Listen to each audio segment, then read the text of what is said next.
నమస్కారం అండి, this is #you. నిన్న జగన్మోహన్ రెడ్డి పర్యటించాడు. దాని తర్వాత 63 కిలోమీటర్లు 6 గంటలు పైగా ప్రయాణం చేస్తూ మనల్ని వాళ్ళు ఆపేడిదిరా అని చెప్పే డైలాగ్ని కాపీ కొట్టినట్టు వర్షంలో తడిసి నానిపోయి ముద్దైపోయి చివరికి రొప్పు ఆయాసంతో ప్రెస్ మీట్ పెట్టుకోవాల్సిన పరిస్థితి వచ్చింది. ఈ షో స్టార్ట్ చేసే ముందు ప్రతి ఒక్కరికి ఓ విట్ కావాలి కదా. నాకైతే చాలా కావాలి. డే చాలా బోరింగ్గా ఉంది నేను చూసిన తర్వాత. ఇంకా చాలా న్యూస్ల తర్వాత బాబోయ్ అనిపించింది.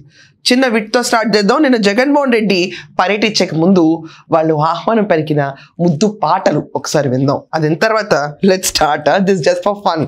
జగనన్న వచ్చాడు మా ఊరికి, మేమంతా వచ్చాము చూడాలని.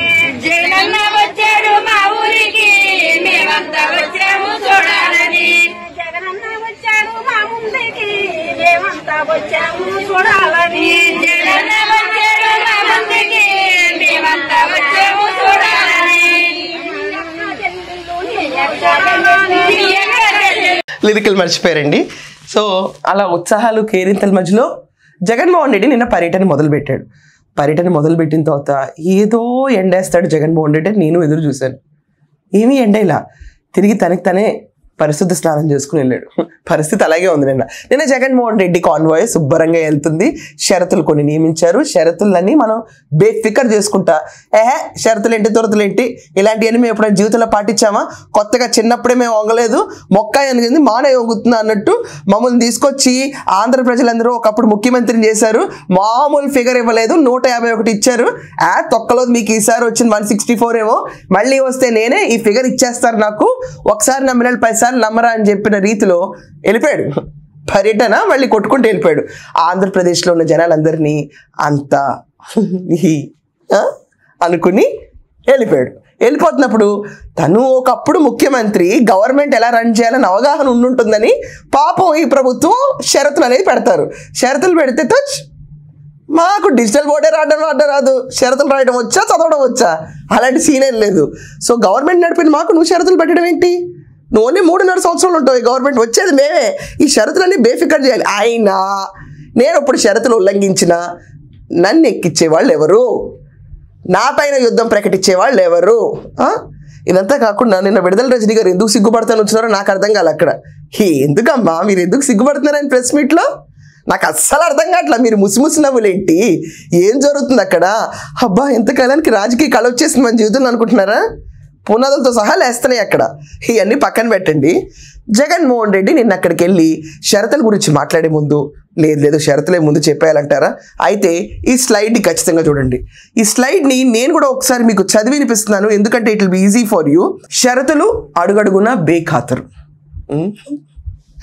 ఎయిర్పోర్ట్కి 5 వెహికల్సే రావాలి అని చెప్పి కంట్రోల్ చేస్తే తర్వాత దొంగదారిన దొడ్డిదారిన వచ్చేసి మిగతా వెహికల్స్ యాడ్ అయిపోతూ ఉంటాయి.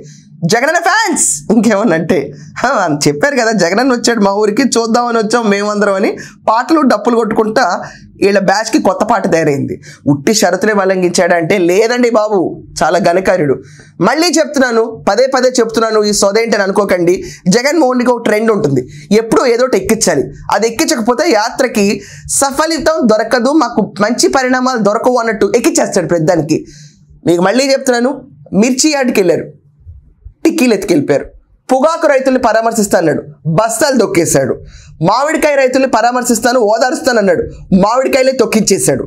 తర్వాత బెట్టింగ్ రైడ్ నాగమల్లేశ్వరం విగ్రహం దండేస్తా అన్నాడు, అతని వెహికలే సింగాయ తల ఎక్కిచ్చేశాడు. ఇదంతా కాకుండా ఉల్లిపాయ రైతులకి మద్దతు ధర పలకట్లేదని ఓదారుస్తాను వెళ్ళాడు, ఉల్లిపాయలే తొక్కేశాడు. అక్కడి నుంచి హెరిటేజ్ని ఎండేశాడు. ఏంటబ్బా మళ్ళీ పర్యటనకి రావట్లేదు జగన్మోహన్ రెడ్డి అంటే, నిన్న ఇక్కడ పక్కన చూస్తే మీకు స్లైడ్లో అర్థమవుతుంది. తాళపాలెం జంక్షన్ దగ్గర రాచపల్లి సమీపంలో అంబులెన్స్కి 20 నిమిషాలు ఇరుక్కుపాయే. అది కామన్, మేము ఎప్పుడు అంబులెన్స్లు దారిలేమో అబ్బా.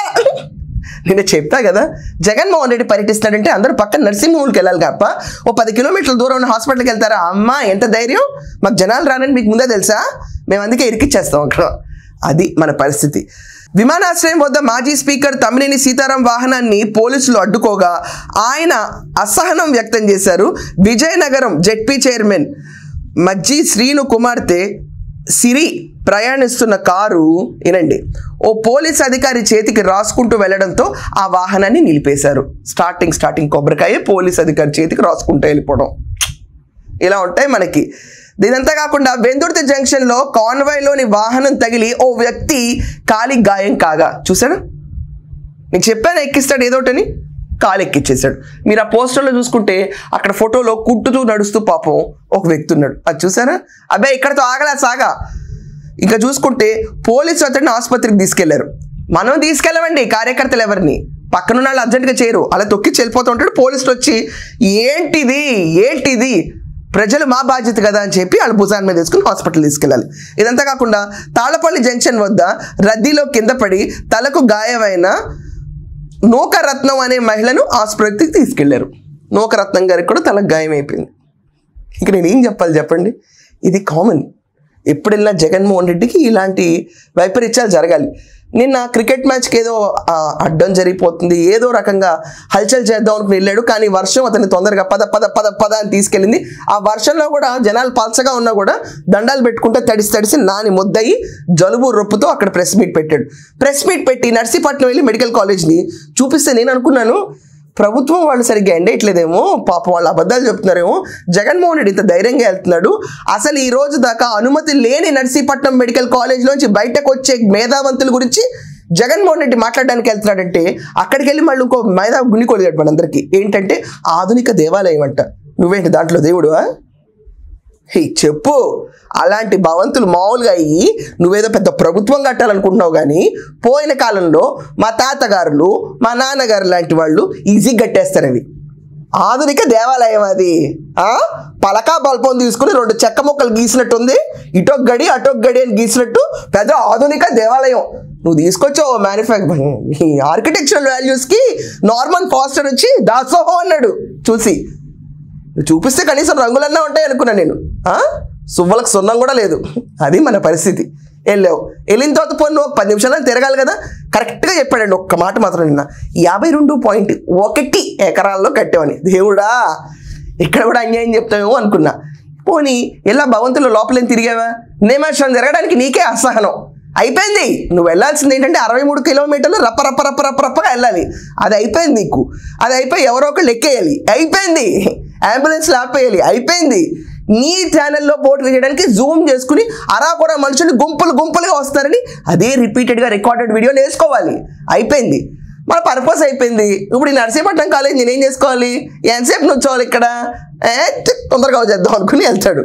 వెళ్ళిన తర్వాత చాలా అన్ప్రిపేర్డ్ కూర్చుని ఏం చెప్తాడంటే, గవర్నమెంట్ ఆర్డర్, స్టేట్ గవర్నమెంట్ కన్స్ట్రక్షన్కి పర్మిషన్ ఇస్తే దాన్ని తీసుకొచ్చేసి సెంట్రల్ గవర్నమెంట్ ఆమోదించేసింది మెడికల్ కాలేజ్ అని చెప్పి గొప్పగా క్లాసులు బిగుతున్నాడు నిన్న.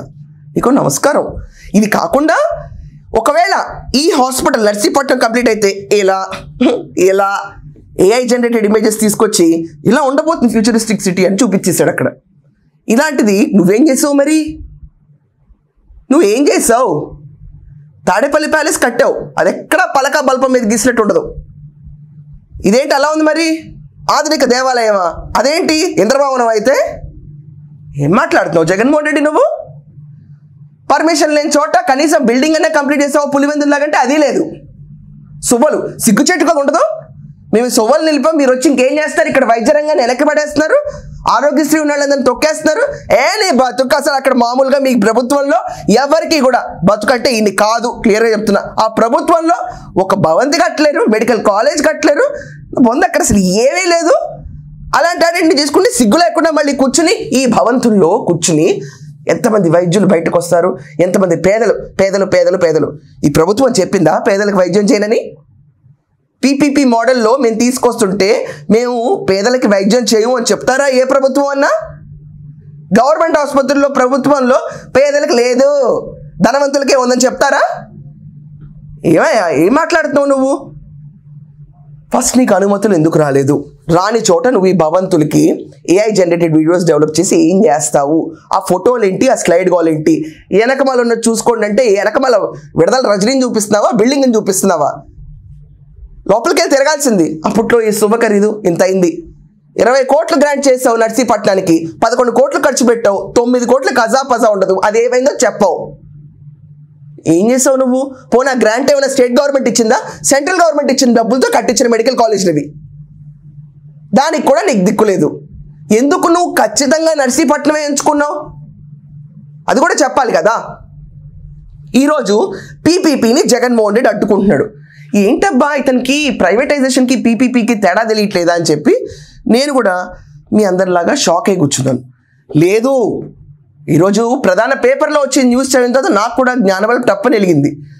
పోయిన ప్రభుత్వంలో జగన్మోహన్ రెడ్డి 100 కోట్లు ఒక్కొక్క కాంట్రాక్టర్ దగ్గర తీసుకుని 17 మెడికల్ కాలేజీల కన్స్ట్రక్షన్ కాంట్రాక్టర్స్కి ఇస్తే ఈ ప్రభుత్వం వచ్చి ప్రైవేటైజేషన్, పబ్లిక్ ప్రైవేట్ పార్ట్నర్షిప్ అని చెప్పి వేరే వాళ్ళని టెండర్లు పిలుస్తుంటే ఇప్పుడు తిరిగి అతన్ని ఆ డబ్బుల మీద ప్రెషర్ వస్తుంది కాబట్టి పీపీపీ కాదు ప్రైవేటైజేషన్ ఇది అని చెప్పి జనాల్ని మభ్యపెట్టడానికి అన్ఫినిష్డ్ బిల్డింగ్ దగ్గర తీసుకెళ్ళి ఒక రోదన చేయడానికి ట్రై చేశాడు. ఎందుకంటే అంత పేక చుట్టుకుంటుంది కదా. It's not a joke. 100 కోట్లు ఒక్కొక్క కాంట్రాక్టర్ దగ్గర అంటే ఇప్పుడు ఆ కాంట్రాక్టర్లు తీసేస్తారు, వాళ్ళకి ఎక్కడో మండుద్ది.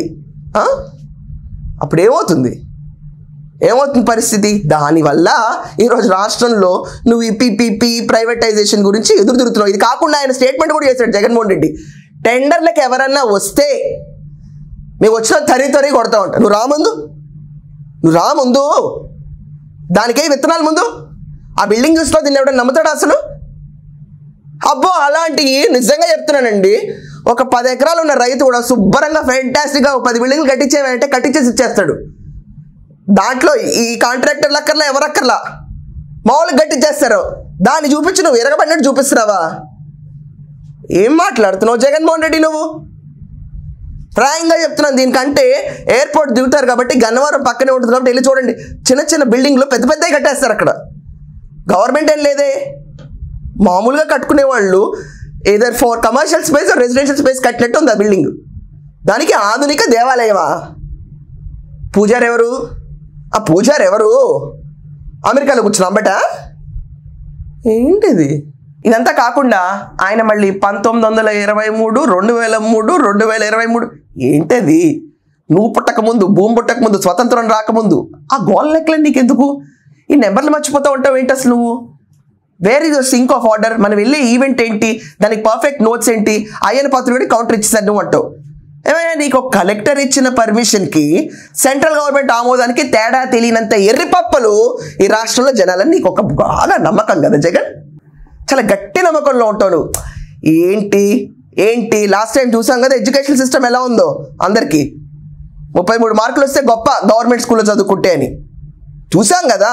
మేధావంతులు కాకూడదు, ఖాళీగా ఉన్న యువత ఏం చేయాలి, వాలంటీర్లు అయిపోవాలి. సో వాళ్ళందరికీ ఇంత మేధా సంపత్తి ఉండకూడదు, క్వశ్చనింగ్ ఉండకూడదు. అదే అసలు nomenclature of how government works అనేది మనకు తెలియకూడదు. అలా చేస్తేనే మనం రాష్ట్రాన్ని ఏలగలుగుతాం. దానికి నీకు కావాల్సిన ప్రణాళిక 30 సంవత్సరాలు నువ్వు సీఎంగా ఉండాలి. ఏం కలగట్టావు నువ్వు మాత్రం. అందరినీ డంబుగా చేసి పడేసి కల్తీ లిక్కర్ పోసి దాని తర్వాత ఎవరికి చదువు సంఖ్యలు కూడా అవ్వకుండా బేసిక్ నాలెడ్జ్ కూడా ఇవ్వకుండా కూర్చుని ఇంకా నిన్న రిపోర్టర్ ఒక అతన్ని కూర్చో అంట, నాకు మళ్ళీ ఇమీడియట్గా అసెంబ్లీలో అచ్చా కూర్చో అని చెప్పాడు చూడండి, అదే డైలాగ్ కూర్చొచ్చింది నిన్న. కానీ ఫోర్స్ మొత్తం 110 తగ్గిపోయింది నిన్న. ఆ ఊపు లేదు నిన్న. ఆ ఊపు లేనప్పుడు కూర్చోమంటే ఇలాగే ఉంటుంది.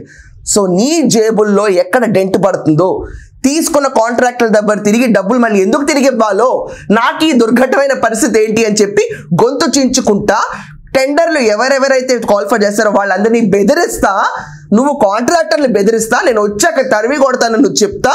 పీపీపీకి ప్రైవేటైజేషన్కి తేడా తెలియనట్టు జనాలందరికీ మొత్తం ప్రైవేటైజేషన్. పేదలకి నువ్వు చేసింది ఏంటో చెప్పు ముందు. అదా నువ్వు కట్టించిన బిల్డింగ్ పేదలకి? ఏమ్మా మీ ఇంట్లో చుట్టాలకో, మీ మదర్కో, మీ చెల్లికో, లేకపోతే మీ పిల్లలకో జబ్బు చేస్తే అలాంటి హాస్పిటల్ పంపిస్తావా? పేదలైతే ఏంటి, ఎందుకు ఇస్తారు మాకు ఆరోగ్యశ్రీ కార్డులు? అయితే క్లాసిఫికేషన్స్ ఏంటి? ఎఫర్ట్ చేయగలడానికి ఏది అక్కర్లా. అసలు నీ గవర్నమెంట్లో నువ్వు ఏం కట్టావు కూడా చూడక్కర్లా ఎఫర్ట్ చేసేవాడికి.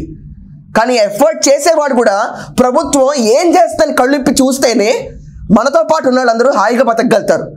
ఎడ్యుకేటెడ్ క్వశ్చన్ చేయకపోతే uneducated, downtrodden, poverty stricken line ఉన్నాళ్ళు ఎలా బాగుపడతారు? ఇది ఖచ్చితంగా ఎడ్యుకేటెడ్ రెస్పాన్సిబిలిటీ అన్ఎడ్యుకేటెడ్ పీపుల్కి, డౌన్ ట్రాడన్ పీపుల్కి.